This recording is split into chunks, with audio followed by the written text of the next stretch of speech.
do the class assignment and then submit on time. So normally I will give them like 1 or 2 days, okay, to complete the assignment. And then for synchronous class also, I can do more things. Like for example, I can do the chat, and then I can get the direct feedback from the student. And then also I can implement the online tools, for example, the Mentimeter or the Kahoot during the class. So I can get their interactions together with me. And then for the tools, especially like Kahoot, they really love it because this will give them motivations to really follow the class, because they like to see the interaction together with their friend. Not only they feel that you are alone at home, but then without any interaction with the friends. So I will try to put in or I try to use some online tools that can really let the student feel that all of us are together. We are still together in the class, right? And then how to engage with the student. So I think most of us have done this. For me, I will always motivate the student to participate in online activities, not only to attend or listen to the class, but then we'll have some activities to be done together in the online class. And then sometimes I have to check, okay, which students are quite passive. So I will call the name and I will try to ask, are you okay with that? Are you okay there? Are you with us? And then I found also a student that normally active in the conventional classroom, like a face-to-face classroom, suddenly become very quiet. So I had to figure out why, and then try to encourage he or she to participate actively in the online class. All right, and then always communicate to know their progress. Okay, I think this is also important. We have to check their progress by keep checking their participation in the activity. For example, we have created the chat or created the forum. So we have to check the percentage of students who really participate. And sometimes I would say giving the opinion in the chat or giving the opinion in the feedback is compulsory. So most of them will go to the e-learning and then put their feedback or their opinion. And then also I will encourage the student to ask a question. So besides of creating or doing the online conferencing with the student, sometimes I may also select a selected time. I will do the meeting or online discussion just for Q&A sections. Okay, so after a topic, for example, after the topic 2, and then I will say, okay, now today we don't have any lecture, but we have only Q&A sections. So the student will prepare. Normally, I will let them know 1 or 2 days before the Q&A sections. So that special section is only for Q&A. So they will prepare their questions and then they will attend online discussions, and then they will try to ask. So everyone will know, okay, what their friend know, what their friend don't know, and sometimes they will help their friend to answer the questions, because during this Q&A section, I won't be the one who answer the question. So I will ask maybe this question I think that their friend can help. Then I will like try to point out the one like who really active in the class or really give good feedback to help them to answer the questions. So I think this will create this section will create the phenomena that we can see or environment that we can see the interaction between the lecturers and also the student. And then obtain the feedback, as I say, obtain the feedback after the topic. This one normally I will do it in e-learning. Okay, doing e-learning, that means I will create a feedback. Okay, the feedback button that we can normally find in the e-learning that we do it. We use it to do the SEO, the course survey outcome. So this one I will also use it to get the feedback from the student about one topic. So normally I will ask some questions. For example, what do you think about topic today? A very specific one. What do you think about the balance problem? What do you think about the unbalanced problem? Can you understand what the reader talk about? And then they will give the feedback. So if let's say they said most of them giving the feedback saying that doctor, we still not really understand about unbalanced transportation problem. Can you give more explanation or give more example? So I will get the feedback, and then in the next class, before I start with another topic, then I will try to do the revision with them. So, okay, and then now I would like to share with you about my WhatsApp group. So I think most of us will have the WhatsApp group together with the student. So previously, before PKP, I will encourage them to ask questions through email instead of WhatsApp. All right, because it will be more easier for me to answer the question. But since we are in the a very special situation during the COVID-19 pandemic season. So I will just create the WhatsApp group to give more alert to the student. So we can see here the student will ask question in the WhatsApp, and then I will answer in the WhatsApp, and then everyone can see it. But actually, I still have many students that they prefer to give me private message in WhatsApp group instead of asking in the WhatsApp group. So in that case, I will answer the question in the WhatsApp, and then I will forward the question and together with the answer back to the WhatsApp group. So I think they will be more comfortable for those who don't want to give their or ask question in the group. Okay, maybe they don't want to let their friend to know what they have asking. So I will just forward their questions and also their my answer in the WhatsApp group. And then also I created the Telegram channel. Okay, actually this one requested by one of the a few of the students that who really have facing the internet problem. They cannot watch the video through WhatsApp, or they cannot watch the video through e-learning.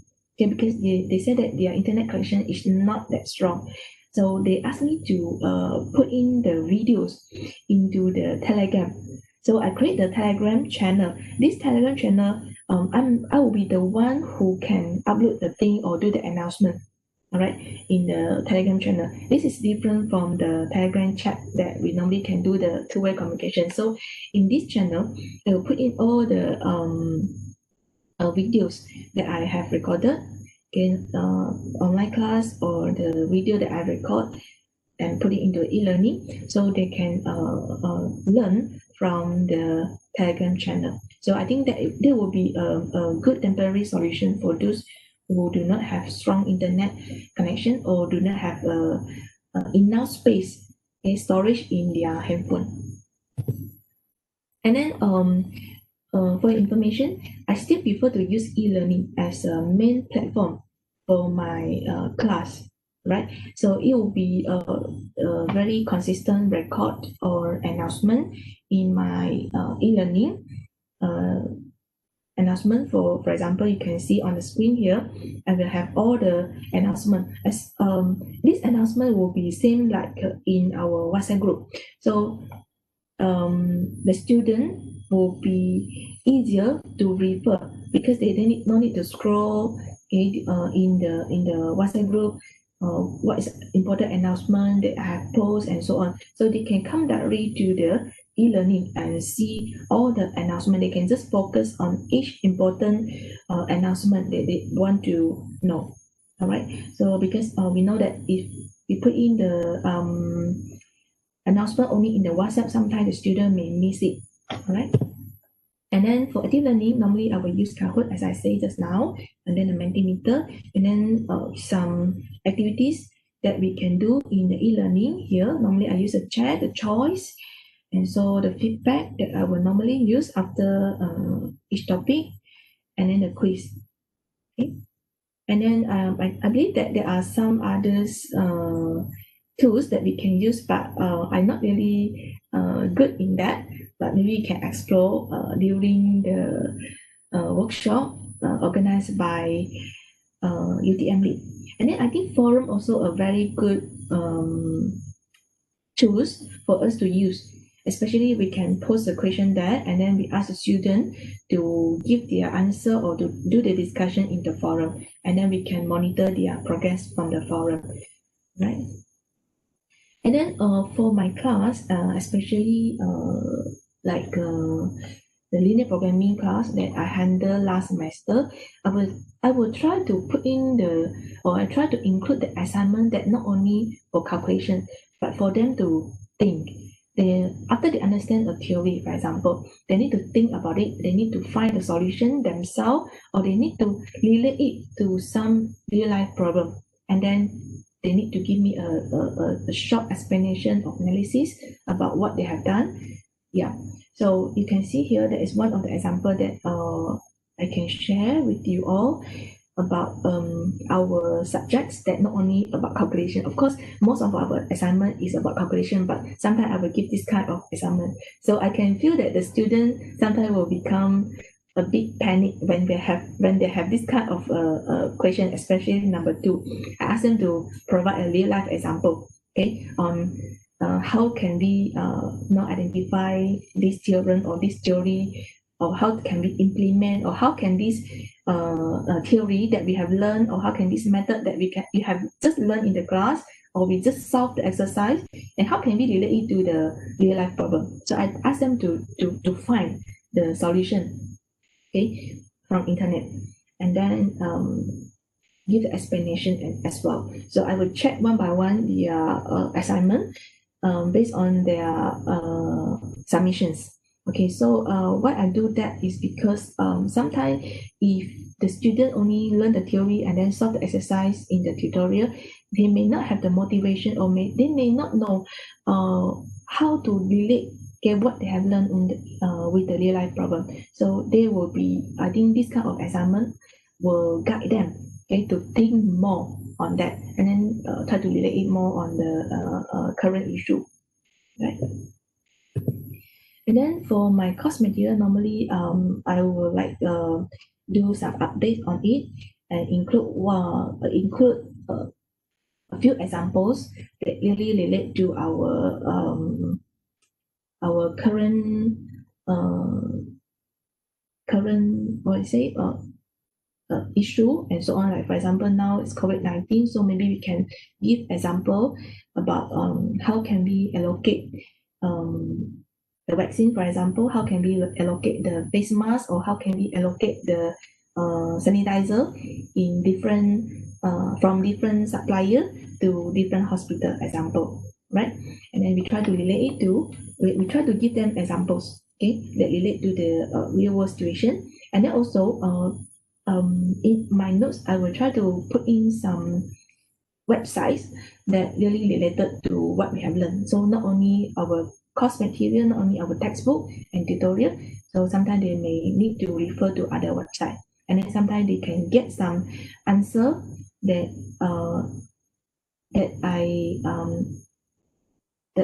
get the answer that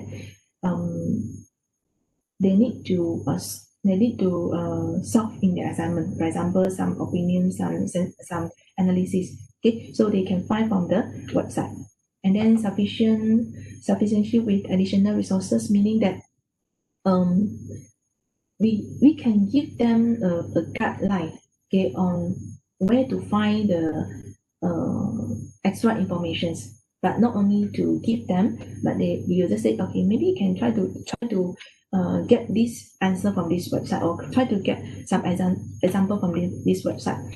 Okay, so this is to train them not only to receive, but then they also need to think or to find the resources independently. And as we know, we can get everything from Google. We just put in the keywords, and then we can get everything that we want. But then for our students, they prefer us to give them the guideline, like for example, where to find and then how to find. So maybe we can give them some tips on how to get the answer that they want. And then I think that's all for my sharing about how I conduct the online class together with the student, and how to do the interaction with the student by using different tools. And then another extra thing that I'd like to share is sometimes after we conduct the class, or during we conduct the class, we may also have to, as a lecturer or as an instructor, we may also need to what we say do the documentation about our findings. So I like to use e-learning, and then because there are so many things that we can explore. So yesterday I attended a online conference in the section of educational technology, software and tools. So this in this conference, I have presented the sharing about e-learning as supplementary tools for enhanced student satisfaction. So we'd like to check, okay, whether the student satisfied with our UTM e-learnings. So actually last semester, I have a very small questionnaire that distribute to the student, and then from the questionnaire, I can obtain some findings about what the student think about the e-learning. So this also it can be a small publication for us, and then document there will be a record for us to report or to actually compile what is our finding. Okay, not only through the discussion together with the colleagues, but also we can file it. When we file it, then we can think about where can we share this kind of publications, right? So I think that's all for my sharing. Okay.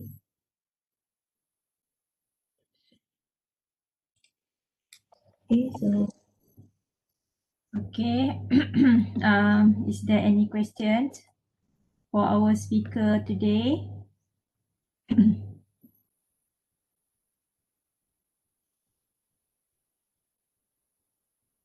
A very nice topic Dah memang ada publication dalam teaching punya paper teaching punya paper, betul.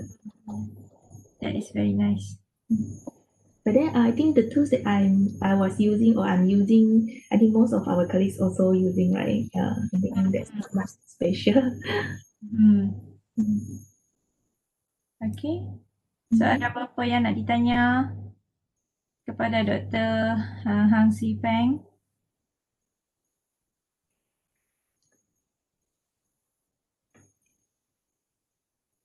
Okay, kita ada satu soalan di sini. Siapa ya? Dr.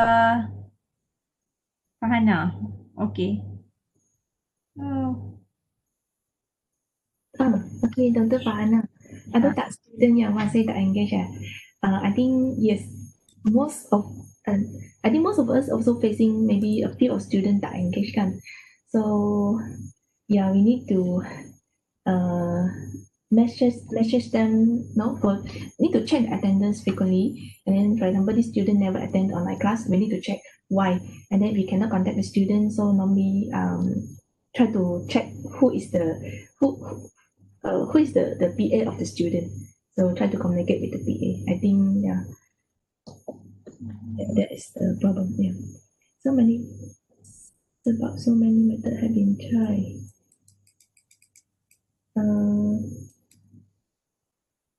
So method have been tried. Maksud method macam mana tu, Dr. Fahana?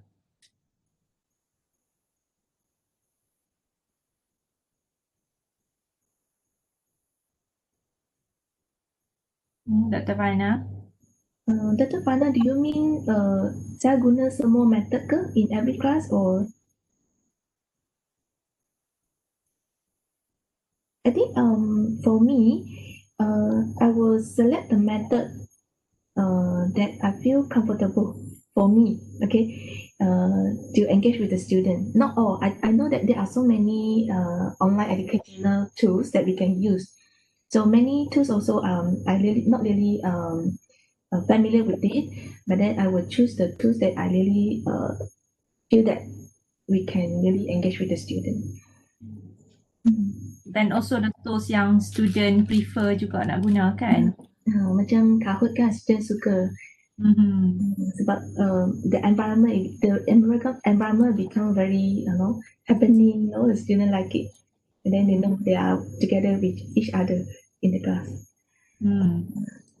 Okay, kita ada soalan dari Dr. Nurul. Tak pernah terbit big blue button. Ada apa-apa masalah tak menggunakan tools ni? Okay. As I said, Big Blue Button actually is a very good tools in e-learning. So it's really created for online classroom learning. Together, it will be a very good engagement together for instructor together with the student. But then the problem is the server problem. UTM server cannot support so many students at one time, especially when we do the online quiz or test, right? this big blue button also has the same issue. I think if your class or your the size of the class, you have more than 30 students, and then you have many connection problems. Student cannot hear you, student cannot see you. There is a lag here and there, so cannot. But then I have a friend in School of Education. She really use it, and then when she use it, she use it for a small classroom during that class. And then from her sharing or from her experience, I can see that is really a good tool. Then if let's say UTM had improved their servers or the capacity of the student that can enter the big blue button, then I think it will be a very good tools for us to explore. Yelah, tak pernah try juga big blue button tu. Yeah, I think that is quite interesting. Mungkin kalau kelas yang kecil, kita boleh try to implement using that tools lah kan? Yes. I think maybe we can ask some colleagues from School of Education, because some of us really use it. If we really did, we can now invite them to share how to use the big blue button. Okay, ada soalan dari Prof. Dr. Tahir. Sebelum tu dia cakap a good move to include some research finding along with on your online teaching. Congratulations. Thank you.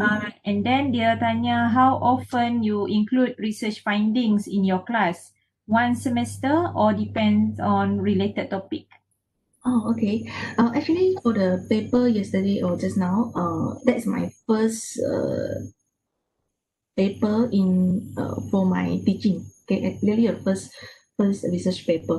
So I think we can do it once a year, when we have enough data from the student, or when we have a big group of students. For example, many of us teaching the service subject. So one semester we may have about 1,000 students in one subject. So I think that would be a good opportunity for us to collect the data. And then with many students, we can come up with a good research finding. Yeah. And for the paper just now that I share, I actually have around 200 students only.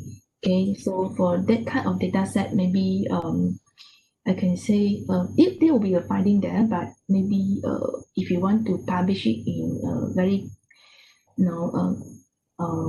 or if you want to publish it in the impact journals, so maybe we need more data to support our findings.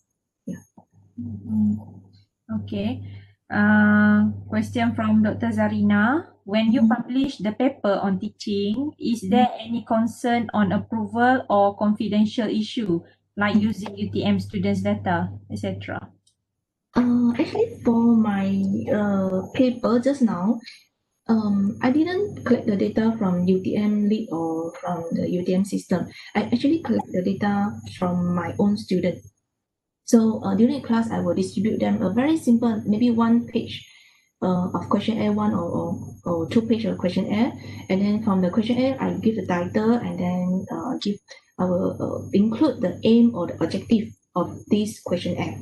So the student know, they can read the title, the aim, why this lecturer want to know, okay, and then what's the objective, and then put the researcher name there, and then they will answer. After they answer, we will ask our this paper I cooperate with my friend in AHIPS. So the data actually collected from my student and also her student. So they don't, and after we collect the data, then we actually share the data, and then we come up with the analysis and also the finding. So I think for me, it won't be confidential issue, because we are not taking the data from the UTM system or UTM e-learning. Okay. So ada cadangan daripada Dr. Zarina, for courses with many sections, it will be good if the research and publication can be done together with other lecturers teaching the same course. Ya, betul, saya pun setujulah kalau macam tu kan. Kita boleh dapat lebih banyak students untuk kita buat kajian kan. That is a good idea. Boleh kita start implement starting next semester lah. Yes. Next semester we will check the number of students. Maybe we can start from the survey subject first. Because survey subject we can get more data. Betul.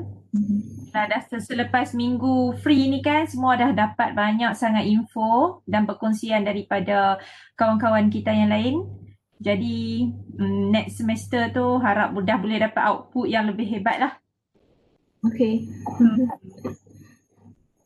Dr. Norma dia komen, sebelum tu Dr. Nurul, before live class, did you tested the tools such as Webex and so on with your students? Yes, Dr. Nurul, yes, I will test it with the student. Before I test it with the student, I will ask the student which platform you prefer first. And then maybe they say they don't like Zoom, maybe I said then we try Webex. So when we try Webex, then I will try with them before I start my class. Yeah. Okay.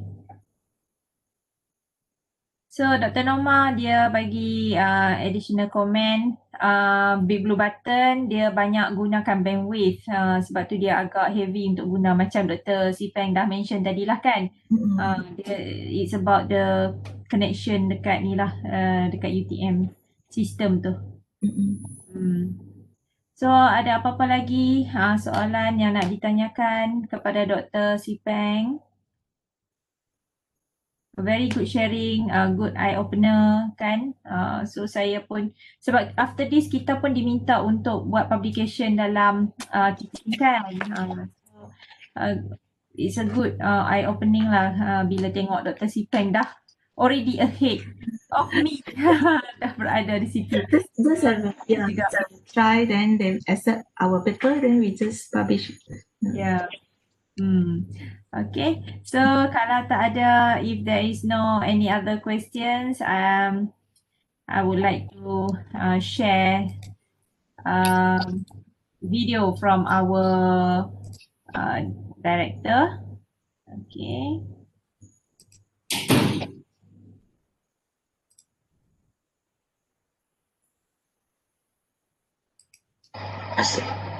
Assalamualaikum dan salam sejahtera. Terima kasih ucapkan pada ceramah yang sebentar tadi kerana telah berjaya memberikan satu perkongsian yang baik bagaimana melaksanakan pembelajaran dan pengajaran secara online. Jadi saya dengan ini selaku pengarah Jabatan Sains Matematik ingin menyerahkan e-certificate sebagai tanda penghargaan terhadap perkongsian yang telah diberikan. Terima kasih. Okay, and this is the certificate for Dr. See Pheng. Thank you for your sharing today. Dan terima kasih juga kepada peserta kita pada pagi ini. I really appreciate you spending your time here. Okay, semoga kita semua akan dapat menjadi pensyarah yang lebih berdedikasi dan dapat menghasilkan lebih banyak output, okay, di masa yang akan datang. Okay, so dengan ini saya tutup majlis kita pada pagi ini. Sekian, terima kasih. Okay, thank you all. Yeah.